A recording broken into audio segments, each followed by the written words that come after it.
I do not believe that worship team members should ever need to be thanked for their service. Seriously, I don't.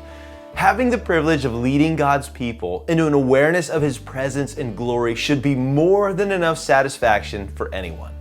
I resonate with the psalmist who considered simply being in the courts of God to be better than anything else. For a day in your courts is better than 1,000 elsewhere. I would rather be a doorkeeper in the house of my God than dwell in the tents of wickedness. Psalm 84, verse 10. Not only should being in God's presence and leading God's people into musical worship be satisfying to our souls, but our security in who we are should be found in whose we are. We are His. Why would we need the praise of man when we have the presence of God our Father? He is our rock and our refuge. Our security is found in Him alone, and it is more than sufficient. I do not believe that worship team members should ever need to be thanked for their service.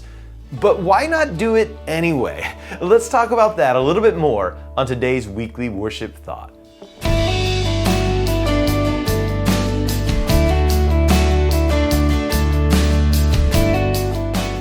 It is biblical to find your satisfaction in God alone, but it is also biblical to encourage one another.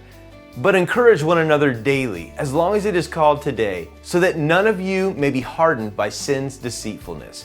Hebrews 3, verse 13. Encourage one another and build one another up. 1 Thessalonians 5, 11.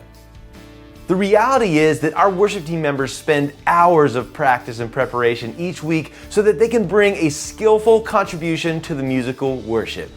Hopefully they do this out of a motive to serve the worship leader, the congregation, and ultimately God. That's pretty commendable, wouldn't you say? And while I don't believe that worship team members should ever need to be thanked, I think it is a good practice to look for ways to bless them anyway. There are myriad simple ways to do this. Here are a few suggestions. Number 1, tell them you appreciate them. Nothing communicates "I appreciate you" quite like the words "I appreciate you." If you haven't told your team members that in a while, you're probably way overdue. Number 2, send them a note. In this day of marvelous technological advancements, it's quite easy to send a quick email or a text or use multiple other methods of messaging. So get that message out to your team members and encourage them today. Number 3, buy them a coffee. Admittedly, this is one of my personal favorites, but then again, coffee is my love language.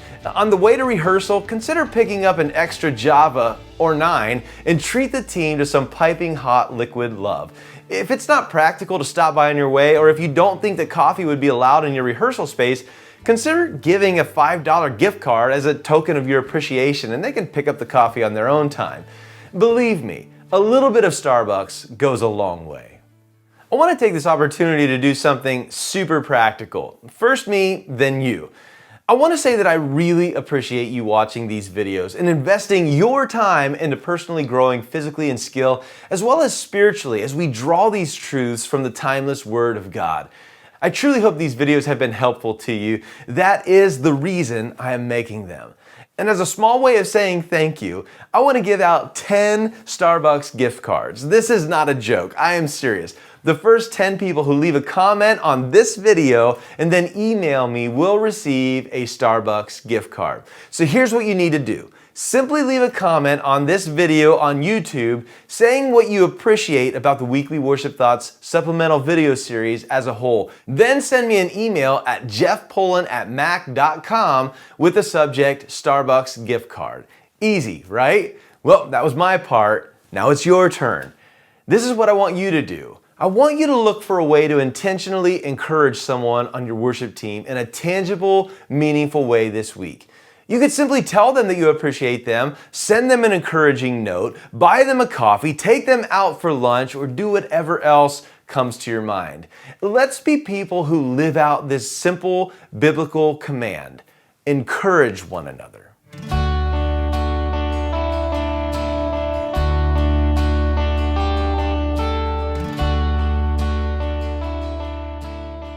Hebrews 3:13 says, "Encourage one another daily, as long as it is called today, so that none of you may be hardened by sin's deceitfulness." What do you think is the connection between a lack of encouragement and sin's deceitfulness? Have you ever been encouraged by someone on the worship team in a super meaningful way? If so, can you explain the situation and how the encouragement made you feel? Have you ever been encouraged by someone in a way that did not seem genuine or authentic? If so, can you explain the situation and how the half-hearted encouragement made you feel? Do you agree that worship team members should never need to be encouraged, and that having the privilege of leading God's people into an awareness of His presence and glory should be more than enough satisfaction? Why or why not? How would you personally feel the most loved and blessed by someone who was trying to encourage you? Did any of the suggestions from this chapter resonate with you? Can you think of any other better ways to encourage one another?